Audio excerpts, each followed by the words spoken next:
revisions. Kind of really, the question is what's changed from a month ago versus the updated study? Well, several things. As was mentioned, we took a look at really who's parking in a lot today that technically should not be there.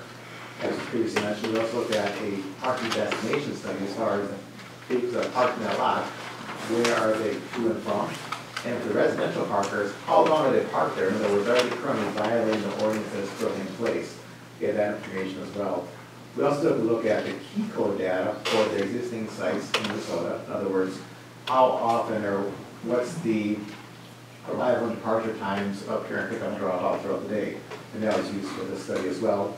And we also did an analysis of basically what's the impact of having all the employees park off-site when you bust in. So those are the updates we did. Really, what's the three key recommendations of the study? I'd like to point out those as follows. First thing is, key recommendation number one is for the employees to park off-site and be bused in. As was mentioned, this will free up several parking spaces for pickup and drop-off. As your city engineer mentioned, for daycares, you know, it is a kind of a hurry thing. You come in, drop the kids off, and leave. You want to look for the most convenient space, and just a quick drop-off, pickup, and that's what parents want. That's what they're striving to for daycares in their scenario. And with the employees parking off-site, that frees up parking, as well as with the residential parking ordinance change to go from 7 to 7 p.m. to 7 a.m. instead of 8 p.m. to 8 a.m. That frees up spaces for that 7 a.m. to 7:30 time frame when the school and daycare opens at 7:30 for pickup and drop off. And finally, as was mentioned, this is a daycare, it's not a school, it's not a specific start time and end time.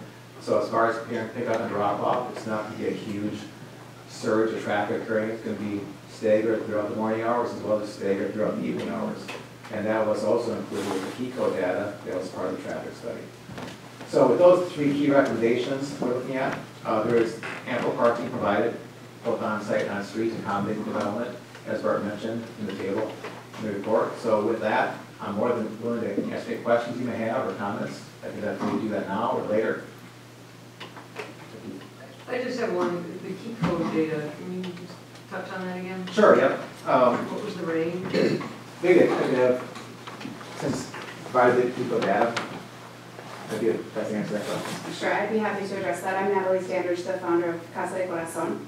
And basically what we provided was the key card logins of all of the families coming and going from our 50th and France location in Edina, Minnesota. And so we consider this to be a very similar site to the Shorewood site that's being proposed. In terms of density and in terms of neighborhood and traffic and all of the existing concerns. We do have a conditional use permit and a parking variance for that facility, which also is licensed for about 120 children and only has 12 parking spaces on site. So what we did was provided the logs of the families that were coming and going at drop-off and pickup times to show that even though we don't have mandated staggered drop-off and pickup times saying each family is permitted to come at certain times of the day, it is open, that the drop-offs and pickups were quite staggered, and that there was never a time that there were more than, I think, 15 or 20 families coming and going within a half-hour period. Does that answer the question? Yeah, I was just comparing the 7:30 to 8:30 to what you found. Did it stretch out longer? Or? Yeah, it stretches out longer than that. So some people, it's open, like Nick said, it's not a start time and an end time. It's an open door type of situation, most daycares. So there are people that come at 9:15, people that come at 9:45, people that come at noon or come for a half day, and pickup is the same. I have people at that location start picking up about 3:15, and then they're coming through until 5:30. Anyone else with guests?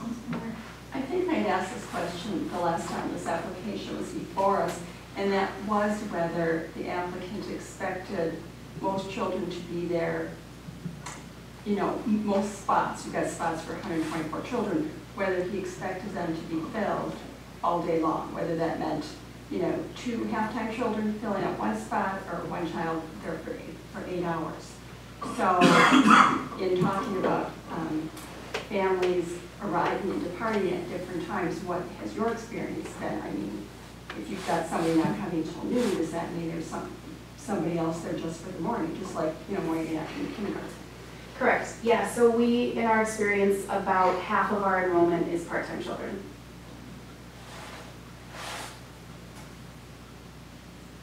So does that mean, again, so you say you've got 120 spots, 120 children, so what's your average throughout the day? I mean, do you, like at one time, do you tend to have like 75 children, 100? Yeah, so I would say between 80 and 100 is the average amount that are present at any one time, and I think that's what the key card box showed. Okay, Yeah. thank you. I have a question about the people who are not authorized to park. So for example, someone has a parking permit and comes at 7 instead of at 8. And so you're saying they shouldn't be parked there at that time. So, I mean, so your logic is this is a private lot and they, since they're not utilizing either the bank or the coffee store, they shouldn't park there at 7 because they're not authorized to park at 8. Is that basically? Correct. So for example, your ordinance currently states that residents can park there from 8 p.m. to 8 a.m. But we observed, we're doing the parking analysis out in the field, is that several residential parks were parked there much longer than 8 a.m. They didn't leave till 10 or 11 a.m. So they were violating the current ordinance. So we're saying. But I mean, your parking study meshes together street parking and, I mean, it considers all that parking sort of in one lump, right? And the street parking is public parking. I mean, Yes. I understand you're saying that people are parking an hour earlier than they should be in that private lot. I'm just not, I'm not sure, maybe our planning director can help me about, does the Shorewood Police Department enforce on private lots? They can if it's properly signed and they're notified. In this one, I don't believe that they do. And I don't know if a member of Osborne is here or not. I know the police department, if it's cited and there's a letter on file that they should be added to a checklist.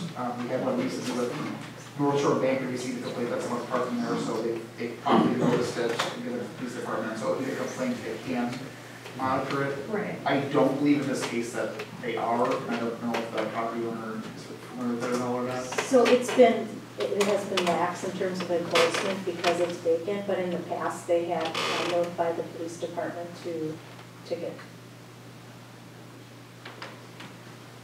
I also had a question about the analysis done by your firm, as a matter of fact, in 2014 when the Metro was developed. And now I'm curious why your study is really only looking at parking and not traffic impacts. Because that 2014 study identified Oakland and Jarvis, and this is prior to development of Metro Market, prior to the North Shore Bank, the new North Shore Bank building, and identified Oakland and Jarvis as having level of service of E, which for the benefit of level of service E represents the capacity of the intersection. Average at signalized which this is not, at unsignalized intersections, average delays are 35 to 50 seconds. The only thing worse than level of service E is level of service F, right? So that intersection was already pretty bad before, and then the study that your firm did looked at after development of Metro Market, and then it just has like a line. It doesn't, I think, because it goes to F, but you didn't actually want to put F in here. What page you're referring to? This is a 2014 report by your study on traffic on Oakland Avenue. And I'll just say, I have been stuck, and I'm sure every person who lives in Shorewood in this room has been stuck in like gridlock, where someone's trying to make a left into that parking structure, and then somebody can't get out on the other side, and you're just stuck in gridlock right there at Jarvis and Metro Market. So, I'm not sure why there was no study or discussion about the impact on that intersection, particularly Oakland and Jarvis, but also Oakland and Wood, of the trips that are going to be generated by this use. And I understand any use is going to generate some trips, but this is concentrated number of trips at a certain, My experience is there can be, especially in the evening rush hour, absolute gridlock on those blocks. Not really reflected in your 2014 study in a very accurate way. And so that's my question. Sure, great question. If I could respond to that. When we started this traffic study, parking study, the question is, what's the scope? What do we look at? What intersections do we look at? What time periods? How big of parking scope are we looking at? When we did that, we corresponded with Mr. Fraser, consulting city engineer, and he defined really what the key points of the study should focus on. So in other words, as far as what intersections we should be looking at for the analysis, that's what we looked at. Essentially, our Jarvis and Circus parking lot and Wood Place and Circus parking lot is the driveways in and out of development, because he felt, since that this is a daycare center, during the day, there's not a lot of traffic in the middle of the day because the kids are there, and employees are parking off-site. But during the peak hours, as you mentioned, there will be some traffic to the development. And what this development was before, it wasn't always vacant, as you know. There was development there in the past where we had traffic occur there. So I don't think he's here tonight to respond. He could not attend it. Okay, I'm sorry. But he'll be the best person to ask as far as why we did not include the other intersections as part of our study. We certainly could have, but that was the direction we were given when we started the So the traffic only study. intersections you considered were driveways, the entrance and egress driveways with that surface parking lot. You didn't actually consider the Oakland and Jarvis intersection that, according to your studies, well, what's the point? It's already an F, can't get any worse than F. So what, you know, I guess there's not much point. I mean, that was his direction he gave us, so that's what we proceeded with. Okay, that's, yeah, I was just curious about, you know, the work you had done in 2014 and the work you're doing now. Are But there the any study did other include questions? a traffic operation analysis on pages 8, 9, and 10. We specifically looked at the peak hour operations of the daycare in our facility. We'll pick up about that. Wait, one more question. As far as the parking is concerned, my understanding has always been when we're looking at a parking exception and how many spaces are available, that we should be looking at spaces in the business district and not in the residential district. So except for maybe like 4 or 5 spaces that are available, you know, directly east of Oakland, we shouldn't be considering what's available to the east end of or the east end of Oakland. And so I was more interested in seeing how many spaces are there in Oakland for parents to park at, you know, whether in the morning or in the afternoon time frame. And we didn't really have any information on that. You know, how many spaces are available, you know, in the surrounding blocks on Oakland, how many are in use right now during those critical times, and so how many does that leave for, you know, a parent to pull into? And I didn't really see that unless I kind of missed it. No, I can address that. Again, that goes to the scope of the document, in other words, how big of a study area are we looking at from a parking perspective. In our discussion with Mustafa, the thought was that when you're sitting parent pick up or drop off of children under 5 years old, you want a safe route to and from the front door. So therefore, we did not look at anything across the street from Oakland. We did not look at parents parking and metro parking, for example, across the street. We also wanted to keep, basically, parents thought that they would park such that they would not be forced across the street, that they could stay on the sidewalk and get to the front door without crossing the street with small children. So that was the concept as far as that zone of parking that we're looking at. I have some thoughts on that, but I'll save that for discussion.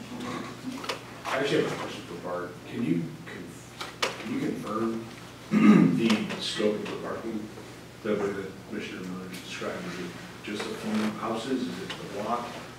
Where does it end? Right, so for the purpose of the village's parking requirements for a daycare center, it refers to parking for employees. It doesn't reference specifically parking for customers or drop off because the child or whatever is not parking there. It's the drop off pickup thing. So the village code only requires parking for employees. We would not allow parking for employees to be considered on the street, you know, outside the business district, at least in my interpretation of how that should be enforced. They're not suggesting that employees would park there, is my interpretation. They're suggesting that parents would drop off, pick up kids, and park there temporarily to get their children. So the village's parking ordinance is relating to the employees as opposed to the customers in this case. Whether that's accurate, whether that's intended or not, that's how it is written. So if that's the case, and that's the sort of the scope of what we're here to look at. If the employees are being bussed in, then what does that leave us to discuss? I mean, in terms of that parking special exception, and that's on page 71 of 90, there's 13 things that need to be met. If you believe, that accommodating those employees on site elsewhere can be handled through these 13 things, I think that would be then your consideration to allow for that special exception. As I mentioned in my memo, I would highly recommend that if you do believe that to be the case, that we have that submitted to the village and kept on file. I mean, in terms of enforcement, it's not gonna be easy for us to know that. I mean, there's gonna be times when an employee, arrives later, comes, whatever, but at a minimum, I would suggest that if that does work for the plan commission, that it be required that we maintain on file with the village, the lease and where it's located and that it's renewed. So that if that does meet your, exception level, that we just have some documentation that it's maintained throughout the occupancy of the building. And what recourse do we have if it's not? You can impose a condition upon granting the special exception.